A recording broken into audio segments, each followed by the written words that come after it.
హనుమాన్ చిత్రం రిలీజ్కి ముందు దర్శకుడు ప్రశాంత్ వర్మ గురించి ఎవరికీ అంతగా తెలియదు. ఈ చిత్రం రిలీజ్ తర్వాత ఎవరి ప్రశాంత్ వర్మ అంటూ చర్చ హాట్ టాపిక్గా మారింది.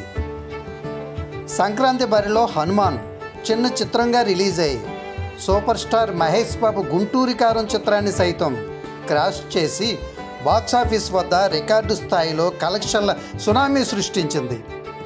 92 ఏండ్ల తెలుగు చలనచిత్ర సీమలో సంక్రాంతి చిత్రాల భరిలో బిగ్గెస్ట్ హిట్గా ఈ చిత్రం నిలిచింది. కేవలం 25 కోట్ల రూపాయల ఫ్రీ రిలీజ్ థియేటరికల్ బిజినెస్ చేసుకున్న ఈ చిత్రం ఫుల్ రన్లో 300 కోట్లు షేర్ చేసి ఇండస్ట్రీలోనే ప్రకంపనాలు సృష్టించింది. ఇప్పుడు అందరి దృష్టి హనుమాన్ పార్ట్ 2 జై హనుమాన్పై పడింది. చిత్రం చివర్లో హనుమంతుడు శ్రీరామునికి చేసిన ప్రమాణం ఏమిటి అనే అంశంపై గ్రాఫిక్స్ వర్క్తో హై బడ్జెట్లో Prashant Varma script work finish చేశారు.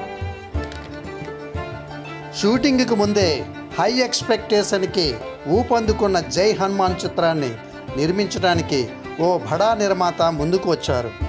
ప్రశాంత్ వర్మకి 3 కోట్లు రెమ్యూనరేషన్ ఆఫర్ చేశారు.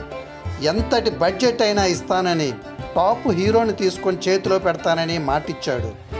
అయినా ప్రశాంత్ వర్మ త్రోసిపుచ్చి తన మీద నమ్మకంతో, కథ మీద నమ్మకంతో, గ్రాఫిక్స్ విలువలతో స్క్రిప్ట్ వర్క్ పూర్తి చేసి మరొక్కసారి అంచనాలను తలకిందులుగా చేస్తూ తనేమిటో ప్రూఫ్ చేసుకునే ప్రయత్నంలో ప్రశాంత్ ఉన్నారు.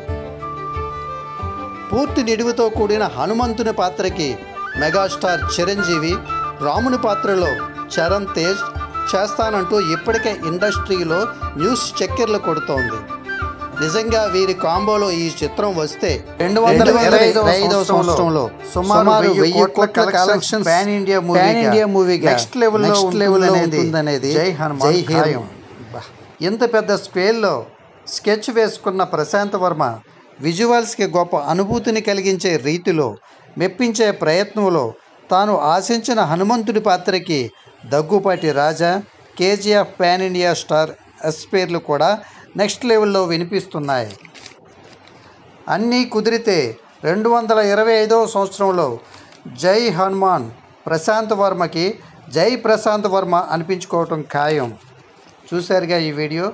హై ఫ్రెండ్స్, ఈ వీడియో మీకు నచ్చితే లైక్ చేసి, షేర్ చేసి, సబ్స్క్రైబ్ చేయండి.